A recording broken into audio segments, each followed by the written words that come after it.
Hey, welcome back, everybody, once again to Tips from the Server Room. This is episode number 101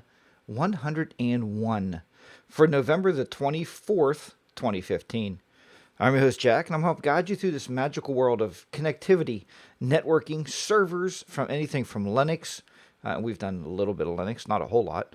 Linux servers, Windows servers, Mac servers, and getting those users the 99.9% uptime that they want and deserve. You've tuned into the right place, folks. Like I said, I'm your host, Jack, and I'm going to help guide you to that special place. This show is a proud member of the Tech Podcast Network. If it's tech, it's here. Check out all the great tech shows at techpodcast.com. Don't forget, you can also pick us up on Stitcher.com. That's STITCHER.com, where you can pick up this show as well as many other genres. There's so many genres of podcasts out there, and folks, I listen to a lot of them. I have to admit, I love riding in the car and the truck and Bluetooth and my phone in and picking up on the podcast and just kind of chilling out when you drive and just kind of tune into some great shows. So catch those on Stitcher.com. If you get a chance, check out my website at tipsfromtheserverroom.com. It is that time of year when I know you're buying from Amazon. I know you're picking up great Christmas presents for people. And why not use my link? If you go to tipsfromtheserverroom.com, there's a link on the homepage that says Amazon. If you click that, every time you buy from Amazon, a little bit comes back to the show to help us out here, to support the show, to buy things like microphones, mixers, audio gear, new computers to stream these shows to you. All kind of great gear we like to use that money for, and it does come in very handy. So check it out at tipsfromtheserverroom.com. Don't forget, you can leave me a voice message at 724-701-0550. That's 724-701-0550. And definitely call that number, leave me a voice message, let me hear your questions and your thoughts. And I have a voice message coming up for you tonight, actually. If you have any questions or ideas for future shows, I would love to hear from you. I mean, absolutely. Why not? Email the show, and you can email me at jackstechcorner@gmail.com. That's jackstechcorner@gmail.com. You can also follow me on Twitter. So on Twitter, just search for Technoman, TECHNOMAN. Follow me on Twitter. And I don't post a lot, so you won't, get overabundance of posts from me, but I do occasionally like to post on there, so check that out. Tonight we're going to start the show off, as I said, with a voicemail, and this voicemail is from a friend of mine who I was interviewed for their show a while back, and he is from the Geeksters, and his name is Martin, and I'm going to let you hear this voicemail now, so let's go ahead and roll that. Hey, Jack, this is Martin Obando with the Geeksters. Want to just congratulate you on almost 100 shows. I just listened to show 99, so you're getting there, almost at 100. Way to go. Also, just want to thank you for your show. At times when I think, I know what he's going to talk about, and I go ahead and listen anyways, I learn so much. So thank you. Keep up the good work. Can't wait to hear show 100, and then 101, 102, 103, 104, and so on. All right, Jack, have a great day. Keep up the good work. Bye. Hey, thanks, Martin, very much for that. And I must say, I like how Martin leads you on, right? He wants to lead me on and do show number 101, 102, 103, 104, and so forth. And I hope that does happen. I mean, I've been doing these shows, for quite a while. You look back 101 weeks. I took a few weeks off. There's certain things I do on Tuesday nights every now and then. So something comes up and you can't do a show, and I feel bad because I know you folks out there. I know you want to have the show available to listen to it in the car on the way to work, or you want to catch it now on YouTube. So it's just one of those things. It's nice for it to be there, and I try my very best to put it out there, but sometimes it just doesn't work out. But I do, most of the time have a show for you. So we're going to go into a couple responses here tonight. And another way that you can respond to these shows, especially now that I'm posting these on YouTube, is very easily go to YouTube and leave a comment. Try to keep them nice. I get very disappointed with the thumbs down. I think that's very rude of people to do that. If you look at a YouTube video and don't like it, go to the next YouTube video. Don't give it a thumbs down. All you're doing is saying, I don't like something. We can't investigate that. We don't know who's giving us a thumbs down. We don't know why you gave us a thumbs down. Post a little comment. And I always try to post positive comments. I don't like to post negative comments. I don't like negativity at all. People work like me. I work very hard to produce a show for you. I mean, I am the producer, the writer, the cameraman, the videographer, the editor. I do all that, and as well as many of the other people do out there that put these shows out on YouTube. So be kind to them, and if you don't like it, just move on. It's very easy. But this is from, I believe his name is Dreg. It's DERG, and it's Dreg Enterprises. I'll give him a little plug here on the show since he was nice enough to comment back. And if you ever have any dealings with Dreg Enterprises, by all means, check him out. He seems to know exactly what he's talking about. So he responded to show number 100. Show number 100, we were talking, I believe, about VLANing, setting up our networks the proper way with switches, and I'm worried about security. So this is the first comment that I got. It was, let's see. I'm going to go ahead and start. I'm going to read off the top. Great show. I say the following is not in offense. And I don't want to take offense if you're giving me some ideas, because I told you before, I can't know everything. As well as anybody in this business, we don't know everything. So we are going to very easily talk a little bit about what he had to say. But in clarification, number one, BPDU guard should be enabled to all access ports. Number two, using the Cisco 3-tier network model is a great design. Number three, all switches should be configured with PVST Plus, unless there is a specific design requirement against it. Number four, poison reverse should prevent broadcast storms. If you remember the last show, I told you that occasionally we do get a broadcast storm from somebody crossing a network, crossing a line or something on the network, and then we get this broadcast packet storm. So he's telling you that poison reverse should eliminate that if your switches support it. There's also an option called storm control, which will minimize broadcast storms. And Drake, thank you so much for this. I truly appreciate this. I went to all of our switches, and I had to turn it on half, but on the other half, when I configured them, I must not have turned it on. So thanks for giving me that little kickstart I needed. I think that was a big bonus on our part for you helping us out. And that's why I do these shows, because it's kind of a paying back to me to help me out. So I did turn it on, and hopefully that's going to control that issue. Number six, hubs are still used in some FC SANs due to cost. And due to cost, I'm not that smart. I'm still studying. Okay. Due to cost. And he goes on to say, hey, I'm not that smart. I'm still studying for my CCNP, R, and S. Well, that's good, and I'm glad you're still studying for that. I mean, it's always great to get those certifications out there. There's nothing ever wrong with it. Let's see here. There is a second part to this, and I'm going to read this part also. It's also from the same user. Thanks, number 4 revision. Rapid PVST Plus. And go on to 7. So he posted another comment here. I completely forgot about port security.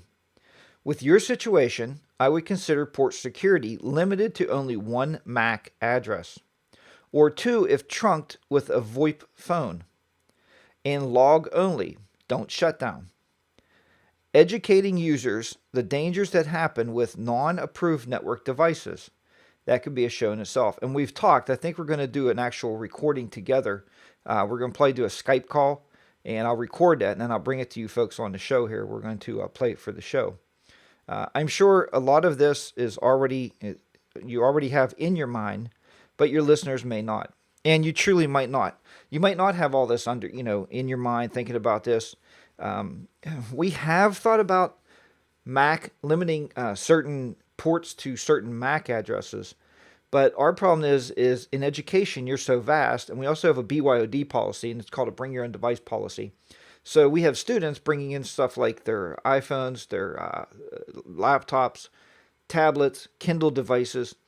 We want them to be able to have wireless access to the network so they can get on the internet, do what they need to do.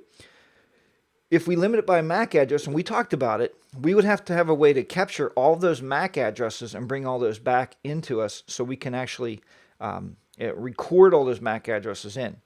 We thought about doing a Google form where the student can fill it out and tell us what their MAC address is. We also have some great student texts. We thought about having the student text capture those MAC addresses at our Tech Genius bar that we are currently still working to set up. But that's just another way, because sometimes students won't know what a MAC address is or even how to find it on their device, but our student text will, and they can definitely help them out with that. So that's some thoughts that we've been having about reserving certain devices on the network, and I think that's a great idea, because then we know what's on the network, and you don't get any of those surprises at all happening there. So great stuff, and I do appreciate it. Thanks for the great comment. And as I said, I will be getting in touch with you. I think it's Dreg or Deg. Dreg. It's DERG. So there it is. So however you pronounce that. Sounds like Greg, but it looks like Dreg. So there you go. But I will be calling this gentleman here. We talked a little bit. We are going to, like I said, do a Skype call. We're going to do a little recording, and hopefully we'll get some video with that. If he's up to doing a little bit of video cam there, we can video it, and then I can play it during the show. Then you'll see it on YouTube, actually, also. Okay, so now we're going to go into just making sure everything seems to be still streaming. And it looks like it's running okay tonight. So now what we're going to go into is we're going to talk about tonight's show. And tonight's show, we're talking a little bit about load balancing. I believe we talked about that a while back, but it's always good to bring stuff back to the forefront and back to the table again to re-enlighten you, to re-enlighten myself, and because this is stuff that myself and my partner at work have been talking about, being able to load balance not only the network but the servers, just to take that bulk of logins. Now we have seen in our education facility, we have seen a sharp decrease in the overall amount of network logins. And the reason is because we, like many other schools in the area, probably around the world, has gone to Chromebooks. And these Chromebooks just use the internet, and they authenticate against the Google server. So we've seen a rapid decrease in our authentication across our domain controllers, which means on the backside of that, which helped us out, is we don't need as much server load balancing. Our DNS server seems to do pretty well on the internal DNS server. We also have an external DNS server. So we don't really need load balancing there. The DHCP server does take a hit, and I think if I did a load balancing, it might be like a secondary DHCP server, which is something we've considered and talked about and kicked around. So these are just some things that we think about each day. As we're out to lunch, as I'm out to lunch with my partner at work, we talk about this stuff, and we say, what could we do? What can we do to make it better? What can we do to add some benefit to the network and also increase the security, but also still allow easy access for our students and for our users? So these are things that you try to balance together. But we're talking about load balancing tonight. So in computing, I'm going to read you a definition here because I know how much we love definitions. In computer, load balancing distributes workloads across multiple computing resources, such as computers, a computer cluster, network links, talked about that, central processing units, or disk drives. Load balancing aims to optimize, we talked about optimizing resource use, maximizing, big one, maximizing throughput, very huge, minimizing response time, remember 99.9% uptime, minimizing response time, and avoid overload of any single resource. Using multiple components with load balancing instead of a single component may increase reliability and availability through redundancy. Now, may increase. See, I don't like that. Load balancing instead of a single component may. I don't believe it may. I believe it will. 100%. If you're load balancing, you're 100% increasing the reliability and the availability of your network because you have redundancy. Load balancing usually involves dedicated software or hardware. such as a multi-layer switch. Nice way to do it. Multi-layer switches, folks. Quit buying those cheap ones. I've done it, and it will kill you every single time. If we try to save money on the front end, we're going to lose sleep on the back end. So why bother? Spend the money, get more rest, and be more prepared for the next day. Or a domain system server process. A domain name system server process. So we know our domains, or our domain names, or our domain servers, we know they take hits with authentications. When we used to have, wow, we used to probably have about 900 Windows computers throughout the education system, the school system, and we put up a secondary authentication server, secondary domain controller. I still call it secondary. I know now they call it trees and branches and limbs and all this crazy stuff. I'm still old school, folks. You know that. I told you many times I've been doing this a long time. It's still a backup domain controller to me, any way you look at it. When we did that, we found the overall increase time. The logins were getting to be, a few, like, I don't want to say 10 minutes, but the logins were becoming longer than they needed to be. Okay. So when the logins become longer than they need to be, the end user starts to get a little bit disappointed, starts to get a little bit reluctant to use the computer at all because takes too long. And we found that most of our users, such as in the high school level, most of your users start logging on when the school day starts, say 7:45. In the elementary school, say maybe it's 8:45. You start getting that big hit of users. On in-service days, we find everybody starts logging on at the same time. So we found the first, 15, 20, 30 people logged in pretty well. Everything went well and was good. But your extra users started logging in. And what happened with them is they started having that little bit of wait time. So we put a backup domain controller in, again, redundancy for reliability and availability. And the login times were seconds for everybody. Because when that one server said, hey, server 1 says, hey, server 2, man, I'm taking a load right now. I'm getting crushed. Server 2, can you help out? Server 2 says, absolutely. Let me start taking some of these logins. Bam. It takes these logins and it starts to make your system more reliable and available to your users. That's what you want. Now, load balancing differs from channel bonding in that load balancing divides traffic between network interfaces. I just said that. Traffic's coming in, authentication, and it divides it out. Instead of everybody trying to go down the same highway, we made a 2-lane road, 2 different authentication servers. Okay, now this divides traffic between network interfaces on the network socket, the OSI model layer 4. Basics, while channel bonding implies a division of traffic between physical interfaces at a lower level. Either per packet, OSI model layer 3, or a data link, OSI model layer 2, basic, with a protocol like shortest path bridging. All right.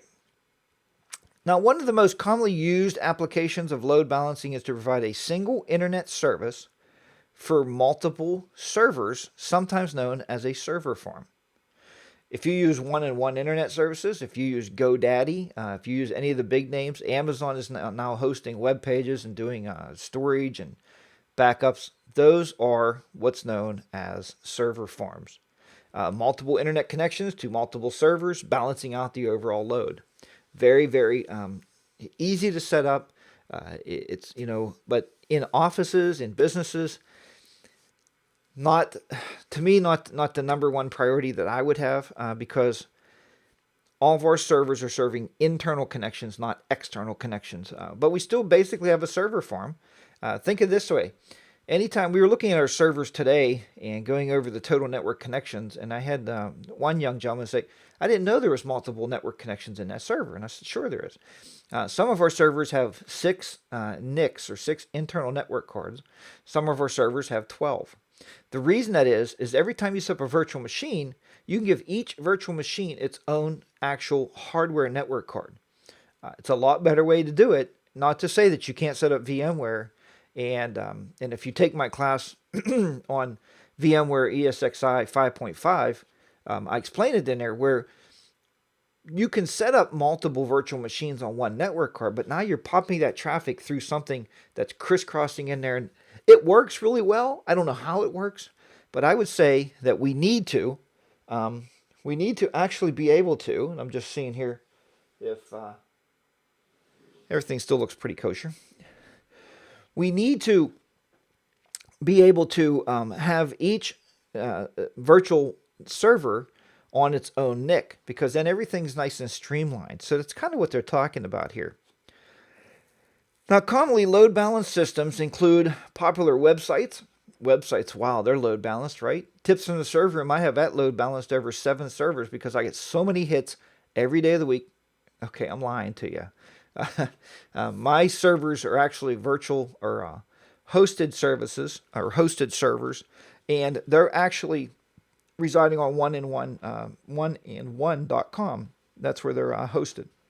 So they may load balancing, I don't know, but I don't get millions of hits, unfortunately. Large internet relay chat networks. Well, internet relay chat, people believe that internet relay chat is gone. And internet relay chat, as it was when I first started my internet business, there was an IRC client. You may remember them if you're old school, and if you're new school, you probably don't remember those. But any kind of chat client, I mean, FaceTime, Microsoft Chat, all these different things still rely on internet relay chat on the back end. It's just prettier interfaces and prettier names. So they just give them different ways or abilities to chat to each other. And I would almost believe that text messaging is almost a form of IRC. There's some form in there that it's using that same kind of back end to do text messaging. They require high bandwidth file transfer protocol sites. This is an old one. Network News Transfer Protocol, NNTP servers. Anybody remember the news servers? They were, you got news feeds and you had to download those. We used to find different, you would find videos across there. You would find movies. You would find software in the early days where you would pick out 6 or 7 different news feeds. And to me, that was the early days of BitTorrent. That was kind of where BitTorrent came from. Because BitTorrent now, you're getting pieces from all over, and you're recombining those pieces into the software package. That's what news feeds used to do. That was really cool back then, how that works. So this is a little bit dated, I think. And domain name services, as I said, we still use those today, DNS servers and databases. Databases are huge for load balancing because if you have an SQL database or a MySQL, if you're using the open source package, either one of those are extremely useful, and they take an extreme amount of abuse every day, depending on how many users you have hitting your database.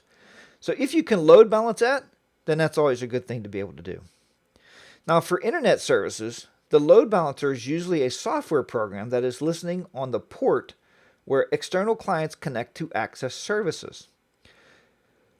So this would be something like if you have a web service, and we know most applications are going web-based. And I wish I would have known that when I owned my internet business, because I would have never sold. I probably would have been a billionaire by now, and may not be doing the show, though. So no, we'll scratch that, because this is great to do these shows with you. But it looks at the back end of that internet connection, and it's looking for connections coming into your web applications. So that's what that's talking about. The load balancer forwards requests to one of the back end servers, which usually replies to the load balancer. This allows the load balancer, which is software now running on your server, to reply to the client without the client ever knowing about the internal separation or functions.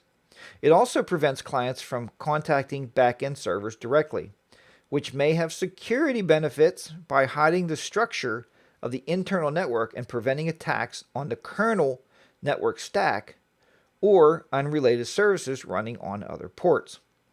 Some load balancers provide a mechanism for doing something special in the event that the backend servers are unavailable. This might include forwarding to a backup load balancer or displaying a message regarding an outage. It is also important that a load balancer itself does not become a single point of failure. Usually load balancers are independent and in high availability pairs, which may also replicate sessions persistence data if required for a specific application. Now, wow, that was a whole lot of talking, huh? Basically, all it's telling you here is one, if you have a big server farm set up, if you have a big database set up, don't trust one load balancer to do everything. And we see this in network attached storage drives. When they have two different backplanes, I know ours has that. The one backplane is sending data along and channeling data through your, how many drives? I think our disk array has 22 disks. 22? I think that's right. So it channels those through the backplane. Now, if that backplane becomes unavailable for any reason, the other backplane that has a separate network connection to it will pick up and keep that data traveling. So as long as the hard drives are spinning, the data is moving. I know that for sure. And that would be a type of load balancing because I'm providing high availability and high reliability. So that's the ticket there. Okay, there's one more thing we want to talk about here. Let me see. I think it's one anyway for tonight's show. Something I found interesting was round robin DNS. And we've heard of this. If you set up a DNS server at any time, and I've set up a lot of DNS servers, you set up a forwarding address, you set up your reverse addresses. Well, you can also set up something called a round robin DNS. Let's talk about that. On an alternative method of load balancing. So this is something a little different, which does not necessarily require dedicated software or a hardware node. It's called round robin DNS. In this technique, multiple IP addresses are associated with a single domain name.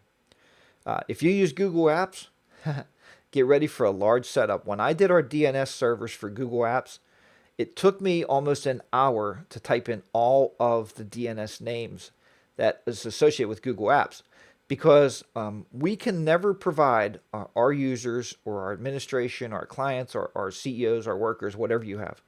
We could never, ever provide as many backup systems that Google offers us for free. For education, it's absolutely free. So if you're an educator and you're not using this, there's something not quite right in your noggin.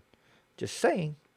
Now, but they have you set up so many of these, and that's a round robin. That's what this is doing. It's round robining the DNS because it's taking our domain and saying, hey, if this isn't available, go there. If that's not available, go there. If that's not available, go there. And it's going around. It's going around wherever you need it to go. So it's round robining. So this is where you take multiple IP addresses and associate them with a single domain name. Okay. So tipsfromserverroom.com, I'm going to have multiple IP addresses to multiple servers and the same domain name, but it's going to go round robin. If one don't work, the other one will go on. Clients are expected to choose which server to connect to. Unlike the use of a dedicated load balancer, this technique imposes to clients the existence of multiple backend servers. The technique with other advantages and disadvantages, depending on the degree of control over the DNS server and the granularity of load balancing is desired. Another more effective technique of load balancing using DNS is a delegate www.example.org as a subdomain whose zone is served by each of the same servers that the website. The technique works particularly well where individual servers are spread geographically on the internet, for example. And it gives you a little example. Here's two different A records. Now what they did is they have two different subdomains, I call them. One is called one.example.org, has an A record. We know an A record is the pointer record. It's pointing it to an IP address or to a server. 192.0.2.1. Then they have the second one, which is 2, TWO, period, or dot, example.org, has an A record of 203.0.113.2. Two different totally IP structures. Automatically, when I'm reading this, tells me there is a server located in, let's say, Texas, and there's a server located in Maine. Why do you want that? Folks, the internet was created, and we don't need to get in a history lesson here, and I can do that one night if you wish me to, because I've studied this stuff pretty in depth.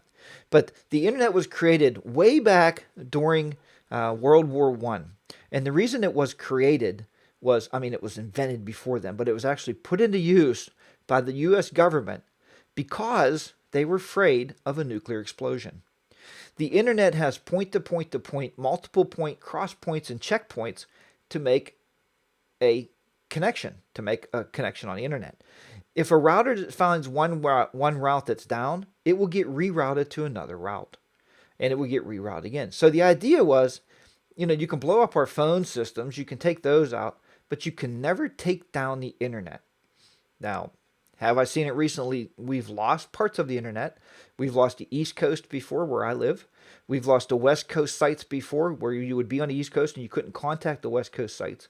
But the internet in a whole will still communicate one way or the other. It will find its way around those routers. It's a very smart thing. It's almost a living, breathing human thing if you think about it. If you ever watch, and my wife really hated this show too, The Matrix. So if you ever watch The Matrix and you see them sitting there looking at that data going across there, and they go into the Matrix, well, it's a living, breathing thing. You can think of it that way. Can you go into it? No, you can't. That's very sci-fi. But the idea here is, if Texas is not available, then my website's going to come up in Maine. It's going to work. So they're different geographical areas for a reason. Then it also has name servers. And what they did was, the name servers are the same. Check this out how this works. www.example.org has an NS record, NS, name server record, to 1.example.org. But check this out. www.example.org has a name server of 2.example.org. So both of those subdomains are going back to the actual www, the actual domain name. However, the zone file for the www.example.org on each server is different, such as that each server resolves its own IP address as the A record. And on server 1, the zone file is www.org reports to, remember we said 192.0.2.1. And server 2, if you go there, if one is not available, then you go to 203.0.113.2. This way, when a server is down, its DNS will not respond, and the web server does not receive any traffic. If the line to one server is congested, the unreliability of the DNS ensures less HTTP traffic reaches that server.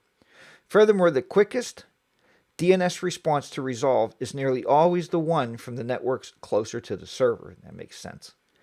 Ensuring geo-sensitive load balancing. A short TTL, if you don't know what TTL is, we can talk about that. Maybe it wouldn't be a whole show.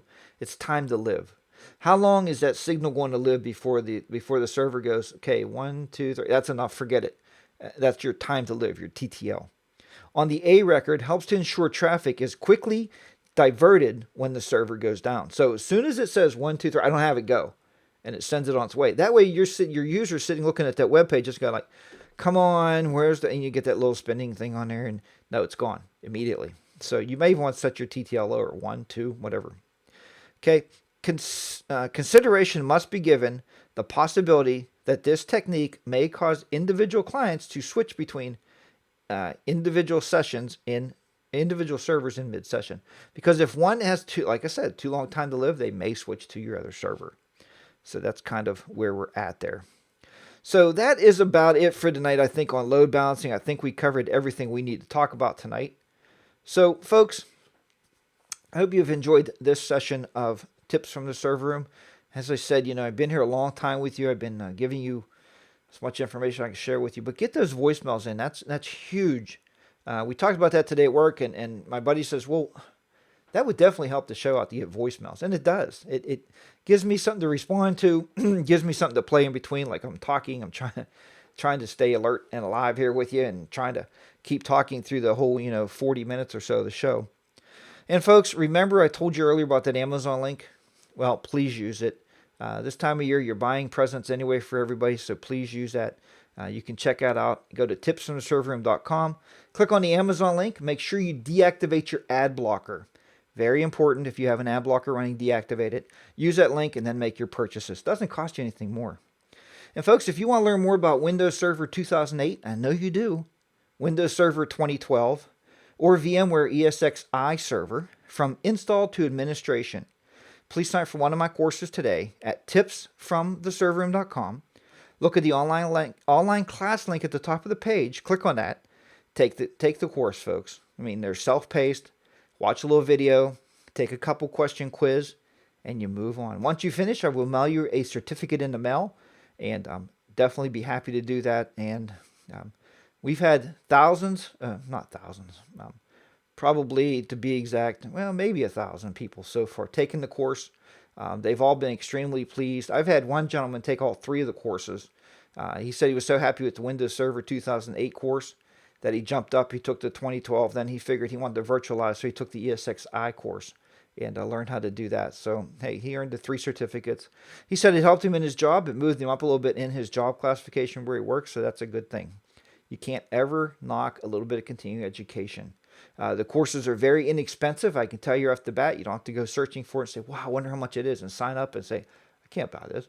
It's $250. Makes a great Christmas gift. If you know somebody, you're watching this, say, hey, I know somebody in our office that would really benefit from this. Maybe buy it for them for Christmas. We could figure out some kind of gift certificate to give them so they can get logged in Christmas Day. So, all right, folks, again, thank you so much for watching. I do appreciate you being here. And I also appreciate you listening. I appreciate you subscribing to the podcast and downloading those each and every week. Once again, thanks to my friend Martin for the little shout out there. I do appreciate that. And my friend, I hope that we go to 1,000,001 shows. So take care, everybody. I'll talk to you next time. This is Jack from Tips from the Server Room. Bye for now.